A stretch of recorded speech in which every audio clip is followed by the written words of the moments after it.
O Brasil está se nivelando com a Venezuela. E assim que esse regime se consolidar, Deus queira não ocorrerá, mas se esse regime se consolidar, aí sim, o Trump pode taxar, tarifar em 100%, pode mandar Magnitsky para cima do Moraes e de todo mundo de Brasília, que aí não vai adiantar nada. É Como por que isso que eu você... agradeço ao presidente Trump. Como que você avalia a atuação do governador Tarcísio de Freitas nesse episódio, Eduardo? O governador, inclusive, esteve nos dias seguintes pedindo para o STF liberar o passaporte, houve essa informação divulgada na imprensa, as declarações... Recebeu empresários também? Recebeu empresários, né, que, principalmente de São Paulo, que estavam muito preocupados, e ele se manifestou a respeito disso. Como você avalia a posição e a maneira como ele reagiu?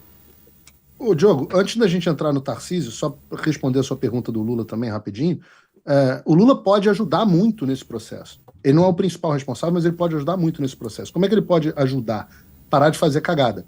Se ele parar de dar declaração dizendo que vai taxar a empresa americana, se ele parar de dar declaração dizendo que vai taxar dividendo, parar de tentar retaliar para brigar contra a maior potência do mundo, parar de querer atacar as big tech como forma de retaliação, isso já vai ajudar muito. A outra coisa que ele poderia fazer, muito claramente, muito diretamente, era se posicionar em favor da anistia.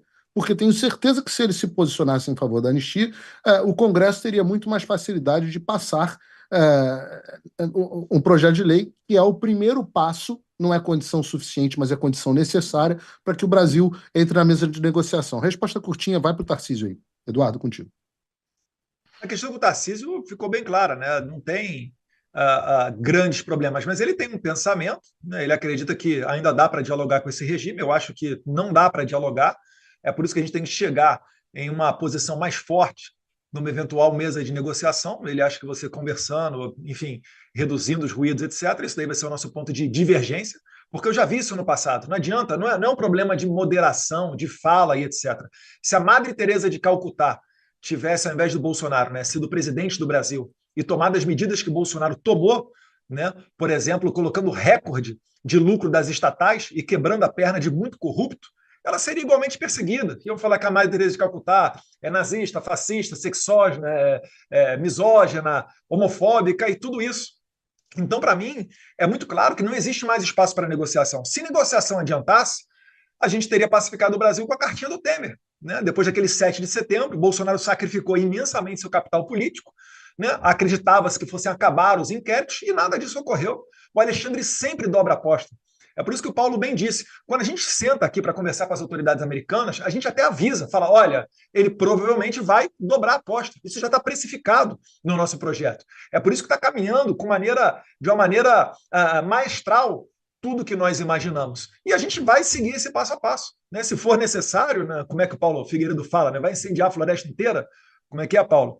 Para encontrar o é uma frase do Cavaleiro das Trevas, né? O Michael Caine, personagem do Alfred, discutindo com o Bruce Wayne, onde ele pergunta, né, como é que vocês pegaram no final o bandido de Burma, né, da Birmânia?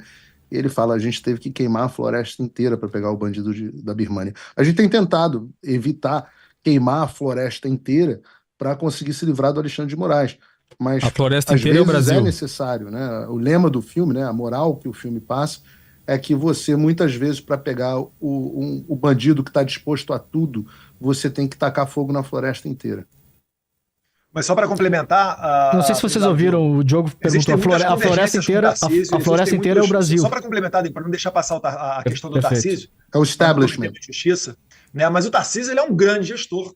Né? Ele é uma pessoa que é próxima do presidente Bolsonaro. Ele tem várias qualidades. A gente vai convergir em vários pontos, no ponto de economia, né, de mais liberdade, para a questão do empreendimento, né, pautas de privatização também dá para colocar adiante. Mas na questão de lidar com outros poderes, a gente certamente não acredita nas mesmas coisas. Né? O Tarcísio, por exemplo, ele nomeou para o seu secretariado, né, pessoas que fizeram parte da prefeitura do Fernando Haddad, no primeiro escalão do seu governo. Eu jamais faria isso. Jamais. Pessoas que têm conexão com a esquerda, né, com o PSOL, etc. Isso daí vai entrar no nosso ponto de discordância. Mas eu não tento dizer quem é que é o dono da verdade ou qual a opinião que está certa ou que está errada. Nós, políticos, a gente delega isso daí para o eleitor. O eleitor é que vai saber formar o julgamento dele. Eu queria saber, né, se as pessoas que estão nos assistindo se acham que dá para dialogar com o Alexandre de Moraes, se dá para arranjar o meio termo, se eu baixar a bola aqui, se o Paulo Figueiredo parar de falar do Alexandre de Moraes, se isso vai melhorar as coisas, ou será que pela 10ª vez o Moraes vai retornar dobrando a aposta? Acabou de jogar aí, né? O Brasil é o único país do mundo que está respondendo tarifa com prisão, com mais censura. Ontem a gente viu, né, 2 velhinhas voltando para a cadeia porque descumpriram as medidas do Alexandre de Moraes. Uma estava aqui, né, estava lendo agora, para fazer pilates, a outra eu nem sei qual que é. Gente que ele está falando tem risco de fuga, cadeirante de roda, né, deficiente físico, com risco de fuga do país, que ele está jogando no regime fechado. Eu não posso traçar, né, uma estratégia para combater essa pessoa utilizando a mesma régua moral da minha moral.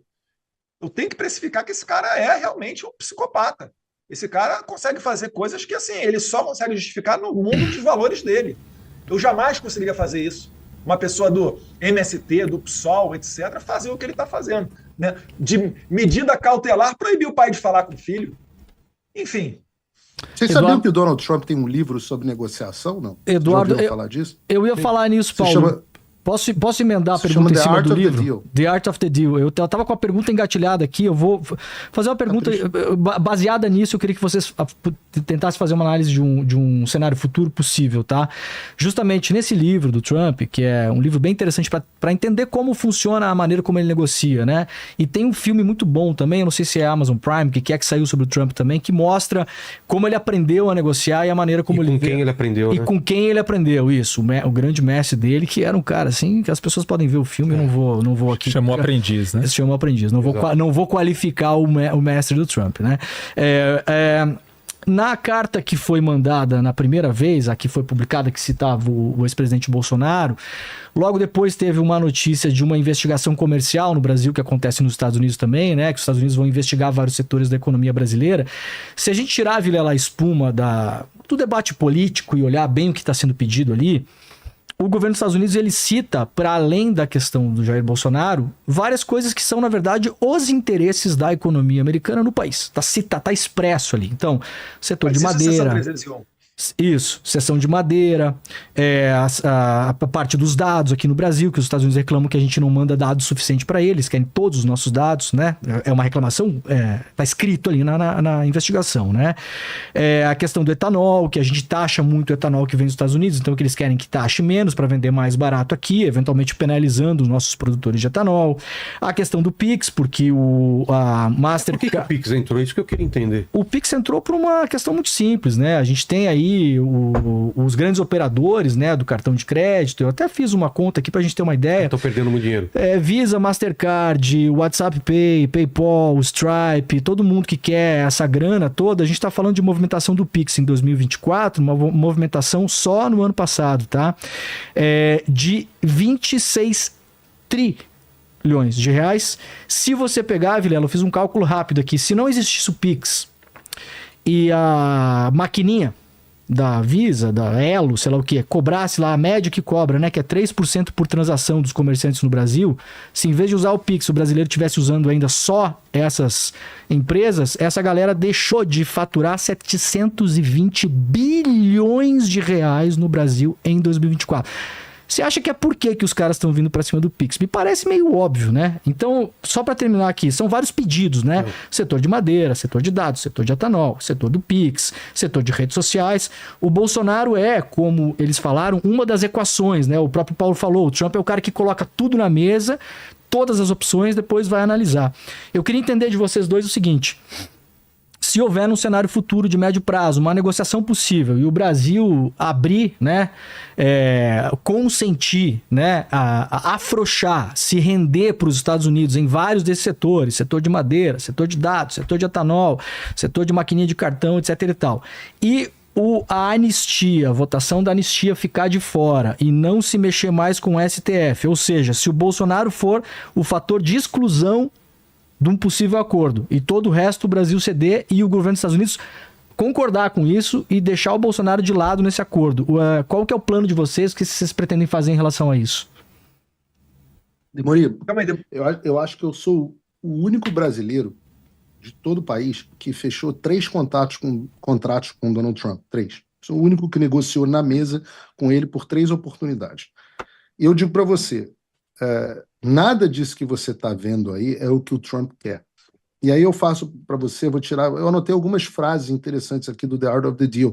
Eu tenho uma cópia aqui assinada pelo próprio Trump. Mas ele diz, eu vou traduzir aqui meio que ao meu estilo, tá? Ele diz assim: o meu estilo de fazer negócio é bastante simples e direto. Eu miro muito, muito alto. Então eu continuo pressionando e pressionando até eu conseguir o que eu quero. Outras frases do livro de Donald Trump.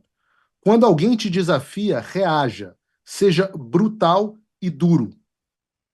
Outra frase do livro dele. Você não pode ter medo. Faça o que tem que fazer. Mantenha a sua posição firme. E o que tiver que acontecer, acontecerá.